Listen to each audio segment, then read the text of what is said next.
Hello guys, फटाफट job में आपका स्वागत है। तो अभी जो मैं वैकेंसी डिस्कस करने जा रहा हूँ, ये वैकेंसी THDC इंडिया लिमिटेड के तरफ से आया हुआ है। जैसा कि आप देख सकते हैं, डेट ऑफ एडवर्टाइजमेंट है वो 12 फरवरी 2025 का है। और गाइज ये recruitment for experienced engineer executive in different discipline in E2 grade on regular basis. तो ये गाइज परमानेंट जॉब है, ऑल इंडिया बेसिस का, मतलब ऑल इंडिया कैंडिडेट इसमें अप्लाई कर सकते हैं। जो opening date for online application 12 फरवरी रहने वाला है, क्लोजिंग डेट जो रहने वाला है वो 14 मार्च 2025 रहने वाला है। तो गाइज वीडियो में आगे बढ़ने से पहले मैं बता दूं, अगर आप इस चैनल पर नए हैं तो चैनल को सब्सक्राइब करिएगा। अगर आपको वीडियो अच्छा लगता है तो वीडियो को लाइक करिएगा। तो चलिए गाइज देखते हैं कि इसमें कौन कौन से पोस्ट पे कितना नंबर ऑफ वैकेंसी रहने वाला है और उसके लिए क्वालिफिकेशन एज लिमिट क्या रहने वाला है। तो सबसे पहले देखते हैं गाइज, ये ग्रुप ए का पोस्ट है जो कि इंजीनियर सिविल है। इसमें टोटल नंबर ऑफ वैकेंसी 30 है। दूसरा इंजीनियर इलेक्ट्रिकल, जिसमें 25 वैकेंसी है। कैटेगरी वाइज डिस्ट्रीब्यूशन आप देख सकते हैं। इंजीनियर मैकेनिकल टोटल 20 वैकेंसी है। Engineer geology and Jio technical in E2 grade है, इसमें टोटल 7 वैकेंसी। इंजीनियर इन्वायरमेंट में टोटल 8 वैकेंसी। इंजीनियर माइनिंग में total 7 vacancy. Executive human resource में आपका टोटल 15 वैकेंसी। एग्जीक्यूटिव फाइनेंस में टोटल 15 वैकेंसी। अभी तक जो डिस्कस किया मैं गाइज में वो ग्रुप ए का पोस्ट था। अभी देखते हैं ग्रुप बी का पोस्ट, जिसमें कि engineer for wind power project है। टोटल नंबर ऑफ वैकेंसी इसमें 2 रहने वाला है। तो चलिए गाइज, ये रहा कि कौन से पोस्ट में कितना वैकेंसी है, उसका कैटेगरी वाइज डिस्ट्रीब्यूशन कैसे है। अभी देखते हैं कि इसमें इसेंशियल क्वालिफिकेशन, अगर पोस्ट क्वालिफिकेशन एक्सपीरियंस चाहिए तो कितने ईयर्स का चाहिए और एज लिमिट क्या रहने वाला है। तो गाइज मैं बहुत ही ब्रीफ में इस वीडियो में डिस्कस करूंगा इसेंशियल क्वालिफिकेशन और एलिजिबिलिटी डिस्कस। अगर आपको फुल एडवर्टाइजमेंट पढ़ना है तो आप कमेंट बॉक्स में टेलीग्राम का लिंक दिया हुआ है, वहाँ से जाकर पढ़ सकते हैं। जैसा कि अगर कुछ भी मैं इस वीडियो में इसेंशियल क्वालिफिकेशन या और भी कुछ इंपॉर्टेंट अपडेट अगर मिस कर दिया हूँ या अगर कर दिया होगा, तो आप वहाँ से जाकर फुल एडवर्टाइजमेंट पढ़कर आप अच्छे से एलिजिबिलिटी चेक करके अप्लाई कर सकते हैं।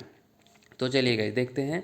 जो पहला पोस्ट है इंजीनियर सिविल, जिसमें कि BE BTech चाहिए आपको सिविल इंजीनियरिंग में, और मिनिमम 1 ईयर का एक्सपीरियंस होना चाहिए, रिलेवेंट एक्सपीरियंस। एज लिमिट 30 रहने वाला है। और जैसा कि आप रिलेवेंट एक्सपीरियंस ये सब देख सकते हैं। दूसरा BE BTech इलेक्ट्रिकल में वाले लोगों के लिए है, जिसमें कि रिलेवेंट डिसिप्लिन आप देख सकते हैं। 60% मार्क्स होना चाहिए, 1 साल का एक्सपीरियंस, रिलेवेंट एक्सपीरियंस होना चाहिए। 30 ईयर्स एज लिमिट रहने वाला है।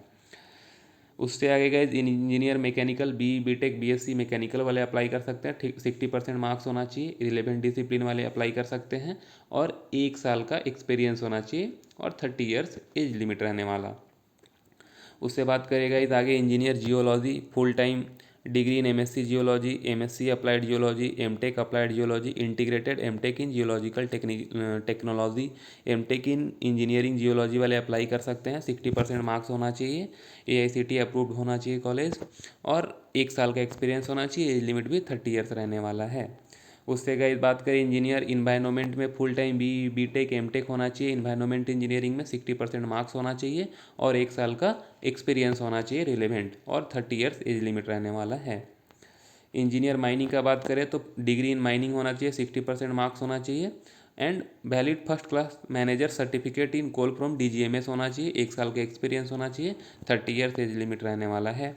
एग्जीक्यूटिव HR का बात करेगा तो MBA HR में होना चाहिए या HR एज अ मेन और मेजर सब्जेक्ट होना चाहिए विथ 60% मार्क्स, या post graduate degree in personal management होना चाहिए, मिनिमम 2 ईयर्स का। बाकी इसको आप एलिजिबिलिटी अच्छे से पढ़ सकते हैं, और 1 साल का एक्सपीरियंस होना चाहिए। 30 ईयर्स इसमें गाइज आपका एज लिमिट रहने वाला है। एग्जीक्यूटिव फाइनेंस में आपका CA में qualified from institute of chartered accountant of India, the institute of cost accountant of India से होना चाहिए। 1 साल का एक्सपीरियंस होना चाहिए और 30 ईयर्स इसमें आपका गाइड एज लिमिट रहने वाला है। अभी ग्रुप ए का डिस्कस कर लिया। ग्रुप बी का देखें तो engineer for wind power project के लिए BE BTech चाहिए आपका, रिकॉग्नाइज यूनिवर्सिटी से। 60% मार्क्स होना चाहिए। रिलेवेंट डिसिप्लिन वाले अप्लाई कर सकते हैं। 1 साल का एक्सपीरियंस होना चाहिए। 30 ईयर्स एज लिमिट रहने वाला है। तो गाइस अभी इस वीडियो में इतना ही। मैं आपको फिर से बता दूं कि कमेंट बॉक्स में टेलीग्राम का लिंक दिया हुआ है, जहां से आप फुल एडवर्टाइजमेंट पढ़ सकते हैं। अगर मैं इसमें कुछ भी एलिजिबिलिटी छोड़ दिया होगा तो वहाँ से आप अच्छे से पढ़ के सारा एलिजिबिलिटी चेक करके, और भी कुछ इंपॉर्टेंट अपडेट होगा तो आप पढ़ के आप अप्लाई कर सकते हैं। अगर वीडियो आपको अच्छा लगा होगा तो लाइक करिएगा और चैनल को सब्सक्राइब करिएगा। Thank you guys.